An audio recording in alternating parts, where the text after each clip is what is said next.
Moving on to the next race. No stranger to victory lane there for you, Kevin. Well, this is Atlanta for me has been obviously a place that is really special because it was my first win. When Dale died in 2001, that was actually supposed to be the place that I made my Cup Series debut.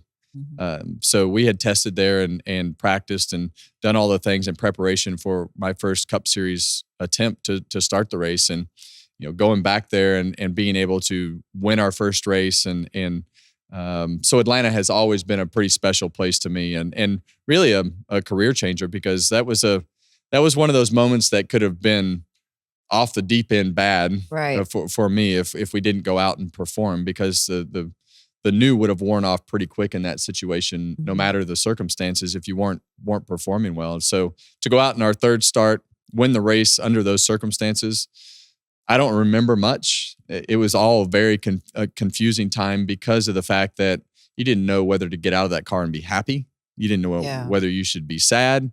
But it was your first win. You're there with a team that you're fairly new with. I knew most of the guys because of the fact that I did a lot of the testing for Dale in 2000. So it was a very confusing time. The week before, my wife and I, Delana, got married in Las Vegas. That was on the documentary. Yeah, Did you know they got married in Vegas? I didn't know. I didn't either. I actually didn't know you guys got married in Vegas. Because people always joke like, let's get married in Vegas. They actually did it. It was a neutral site. I love that. Yeah, it was a neutral site. My family was from California. Her family liked going to the races. The team was already going to be there. And honestly, it worked out to be really a kind of a healing moment for everybody on the team, everybody within RCR to be able to get away from North Carolina. Gather together. Together. We had the wedding. Everybody was together having a good time on a Wednesday. Before the race weekend, so it got us out of North Carolina a couple days sooner than we were supposed to be there.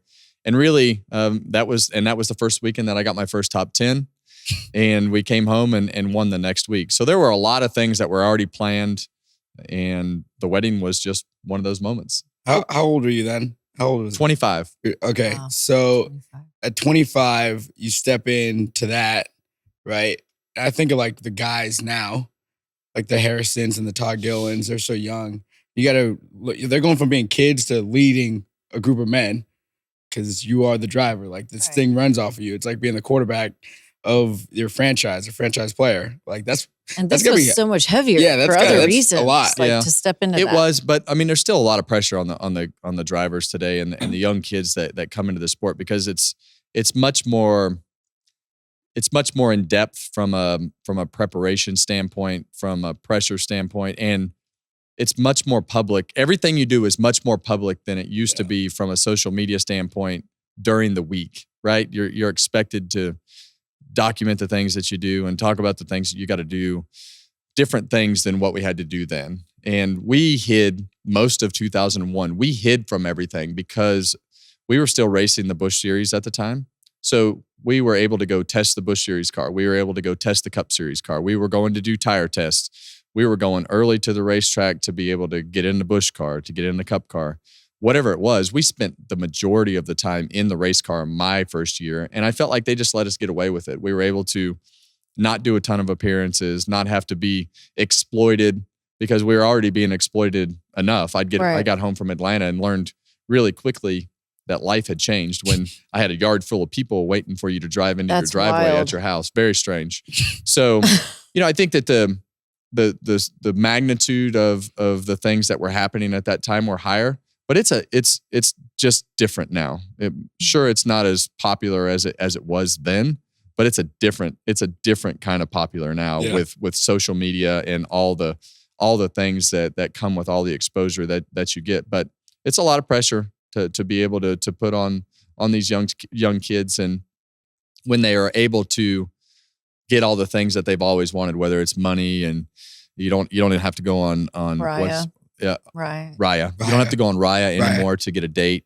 There are a lot of things that just happen naturally for a race car driver. To go on Raya. It's just a nice place to go. Okay, I got you. Yeah. So, but my point is, they've got everything in front of them that they need, everything that they've always wanted, and sometimes they lose focus of why they got there and how they got there, and they work, and then they get to that prize and win a race, and all of a sudden they disappear for a few months or 6 months or a year, and because of the fact that they're focused on everything that they shouldn't be focused on. But it's a dedication to be able to go and say, I'm going to be committed to this team and I'm going to do all the things that I'm supposed to do and not have fun, because that's just not what a 22-year-old kid is going to do. Right. Yeah. So you got that win, then you got 2 more at Atlanta. How were you able to just seem to mesh with that place? What was it about it that you liked, or that came it took to a you? long time to get that second win, but Atlanta was always a place that we dominated in the Cup car and Busch car,